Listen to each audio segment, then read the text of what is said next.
Привет! Меня зовут Лена. На своем канале я готовлю полезные десерты без сахара. Сегодня я покажу вам, как приготовить необычный ночной торт. Насыщенные шоколадные коржи, творожно-йогуртовый мусс и ягоды, ароматизированные мандарином и медом. Всего 96 калорий и при этом 8 грамм белка на 100 грамм этого вкуснейшего торта. И, как всегда, я покажу вам, как легко можно приготовить необычный декор. Друзья, я каждый год готовлю новогодний кекс. Моя семья его просто обожает. Это пирог с невероятным апельсиновым вкусом и потрясающим ароматом. Внутри у него изюм и грецкие орехи. И, кстати, в нем высокое содержание белка. Этот рецепт вышел на канале моего мужа Артема. Ссылка в описании под видео. Для коржей нам понадобится 140 грамм творога.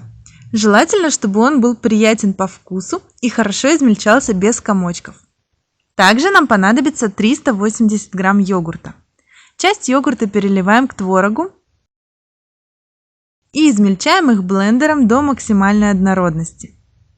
Перекладываем эту массу к йогурту и перемешиваем. Это все наши жидкие ингредиенты.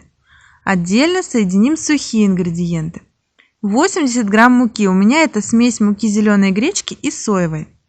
Но можно выбрать, в общем-то, любые цельнозерновые виды муки. Я добавила соевую, потому что она содержит много белка. Добавляем все остальные сухие ингредиенты. 10 грамм кокосовой муки, 25 грамм льняной муки, 20 грамм какао, 12 грамм подсластителя и 9 грамм соды. Тщательно размешиваем венчиком. И отправляем сухую смесь к жидким ингредиентам. Размешиваем в единую массу. Получается вот такое довольно густое тесто. Я домешиваю его уже лопаткой. Выкладываем тесто в две формы диаметром 16 сантиметров. Эти коржи лучше выпекать отдельно, так как если пытаться испечь в одной форме, время выпечки будет очень долгим. Если у вас есть только одно кольцо диаметром 16 сантиметров, то с этим тестом можно поступить так. Выложить половину теста в форму, разровнять, снять кольцо. Переставить его на другое место и выложить в него вторую половину теста. Также разровнять и снять кольцо. Таким образом коржи у вас будут выпекаться без форм. Отправляем коржи в разогретую до 180 градусов Цельсия духовку на 40-50 минут. Вот такие коржи получились. Обязательно проверяйте их готовность зубочисткой, потому что время выпечки может быть разное. Если вы планируете использовать коржи не сразу, то упакуйте их в пищевую пленку и храните в холодильнике. Перед сборкой торта достаем коржи и срезаем верхушку. Вот так. Это очень влажные и мягкие внутри коржики, но при этом они имеют достаточно плотную, такую ощутимую текстуру, противоположную той, что называется тает во рту. Также поступаем со вторым коржом. Все готово. Для начинки нам понадобится 250 грамм ягод. Я взяла непопулярную ягоду иргу. Здесь можно выбрать любую другую ягоду в оболочке, например, вишню, чернику, голубику или черешню. Учтите, что от цвета ягоды будет зависеть и цвет декора. У меня ягода не слишком сочная, поэтому я доливаю 100 грамм воды. Если вы не планируете использовать мед, то можно добавить на этом этапе подсластитель. И также нам понадобятся любые ароматные специи.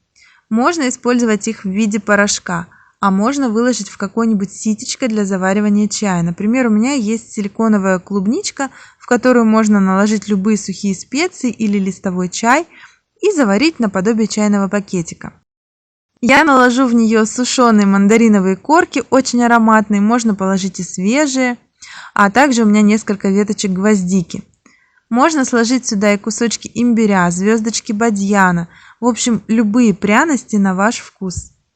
А также можно взять готовую смесь для глинтвейна. Они часто продаются уже сразу в пакетиках для заваривания. Закрываем сито и кладем его в ягоды. Нужно, чтобы при варке специи были в жидкости и отдавали весь свой аромат ягодам. Я также добавляю немного корицы в порошке. Прекрасно, если у вас окажется палочка корицы. Отправляем на плиту и варим эту ароматную смесь примерно 5-7 минут. Если вы используете чернику, ее, пожалуй, не стоит так долго варить, чтобы она не превратилась в пюре. Просто фантастический аромат мандарина и специй, который обогатит любую ягоду, какую бы вы ни выбрали. Смотрите, получился яркий ягодный сок. Он нам понадобится для декора. Добавляем сюда 20 грамм меда. Он отлично дополнит ароматную композицию и к тому же добавит сладости. Перемешиваем. Оставляем ягоды вместе с медом и специями остывать и еще больше пропитываться ароматами. Когда ягоды полностью остыли, перекладываем их в сито, так, чтобы сок стекал в какую-нибудь емкость. Надо, чтобы стекла вся жидкость, поэтому оставляем эту конструкцию на какое-то время и даем соку стечь. Осталось приготовить мусс. Для этого нам понадобится 10 грамм желатина, заранее замоченного в 60 граммах воды, 175 грамм вкусного творога и 290 грамм густого непитьевого йогурта. Идеально эти продукты достать из холодильника за полчаса до приготовления. Небольшую часть йогурта перекладываем в блендер с творогом и измельчаем до однородности. Вот такая смесь получилась. Чем однороднее, тем лучше. Перекладываем к йогурту и добавляем сюда 14 грамм подсластителя. К началу взбивания мусса прогрейте желатин до растворения. Начинаем взбивать мусс на небольшой скорости, просто чтобы соединить в единую массу. Потом включаем высокую скорость и вливаем тонкой струйкой желатин. Этот мусс не станет слишком пышным, не увеличится сильно в объеме, но в нем появится небольшая воздушность, и он будет постепенно густеть в процессе взбивания за счет того, что желатин начнет застывать в прохладном йогурте. Пока мусс взбивается, подготовим форму и корж. У меня тоже кольцо диаметром 16 см. Бока проложены ацетатной лентой. Кольцо стоит на подложке, и я уже выложила нижний корж. Корж обязательно пропитываем. Понадобится 20 грамм пропитки. У меня это вода с медом. Можно выбрать любую другую сладкую пропитку. Тот же сок от ягод, если у вас его много. У меня новое приспособление для пропитки. Это силиконовая кисть. Прямо в нее заливается жидкость и есть шкала в миллилитрах. Пропитка выливается при надавливании. Лишнего вы не нальете. Очень удобно. Вообще продается оно для смазывания маслом. Наверное, куплю себе вторую и для этих целей. Корж пропитан. Мусс взбился и уже начал загустевать. Если вдруг у вас он совсем жидкий, то лучше подержите его в холодильнике минут 10 и взбейте еще немного. Переливаем 400 грамм мусса на корж. Идеально вот такая консистенция, когда мусс еще текучий, но при этом ягоды в нем не утонут полностью, а будут медленно опускаться в вязкую массу, таким образом образуя красивый рисунок на разрезе. Выкладываем ягоды. Вы можете выложить все, а можете оставить немного ягод для декора. Если, например, не делать какой-то тематический декор, как у меня, то я бы залила сверху слой желе вместе с ягодами. Это красиво. Все готово. Можно немного потрясти форму, если вы видите, что ягоды не опускаются. И аккуратно выкладываем второй корж. Лучше сильно не давить, чтобы мусс не выдавился наверх. Я вот в этом моменте немного переборщила. Пропитываем корж. Также потребуется 20 грамм пропитки. И выливаем оставшийся мусс. Хорошо разравниваем. Можно немного потрясти. Укрываем торт пищевой пленкой и отправляем в холодильник как минимум на 5 часов. Приступим к приготовлению декора.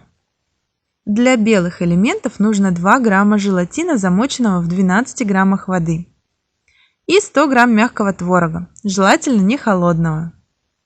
Желатин подогреваем до растворения. Добавляем 2 грамма подсластителя и соединяем с мягким творогом. Должна получиться однородная масса. Перекладываем в любой плоский контейнер, застеленный пищевой пленкой, или просто на пищевую пленку. Эта масса не растекается. Слегка разравниваем и отправляем в холодильник до полного застывания, примерно на 1 час. Когда желе застыло, перекладываем его на доску и вырезаем фигуры. У меня это звездочки и луна. Удобно вырезать с помощью вырубок, но можно и просто ножом. Луну я намечаю зубочисткой, а потом прохожусь ножом. Вот такие фигуры у меня получились. Достаем торт из холодильника, его поверхность уже точно застыла. Если на стенках формы или на торте появился конденсат, то промокните его салфеткой. Выкладываем фигуры на торт, слегка прижимая. Все готово. Теперь приготовим мягкое цветное желе. Для этого нам понадобится 3 грамма желатина, заранее замоченного в 18 граммах воды, и 80 грамм сока, который остался от уваривания ягод. Желатин прогреваем до растворения и выливаем в него сок. Тщательно размешиваем. Удобнее всего выливать эту смесь на торт с помощью соусника. Аккуратно заливаем все промежутки. И очень осторожно переносим торт в холодильник до полного застывания. Итак, давайте посмотрим, что у нас получилось. Снимаем кольцо и ацетатную ленту. Вот такой симпатичный декор. Очень необычное оформление у этого тортика, ночное небо. И сразу чувствуется яркий аромат ягод, мандариновой цедры и пряностей. Кстати, если вы бы предпочли сделать торт с чисто белыми боками, то нужно использовать для сборки форму большего диаметра и делать больше мусса. Либо сделать коржи меньшего диаметра, чтобы они оказались внутри торта. Я для разнообразия сделала сегодня так называемый голый торт. Давайте его разрежем.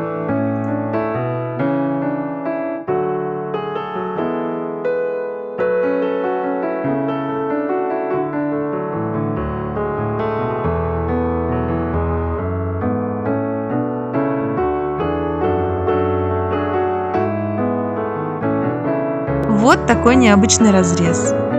Мягкие, пропитанные шоколадные коржи. Нежный йогуртово-творожный мусс, очень вкусный. И ароматные ягоды внутри. Это очень вкусно. И совсем не просто разгадать в этом торте такую низкую калорийность. Если вам понравилось это видео, ставьте лайк, мне будет очень приятно. Подписывайтесь на мой канал и делитесь этим видео с друзьями. Пока!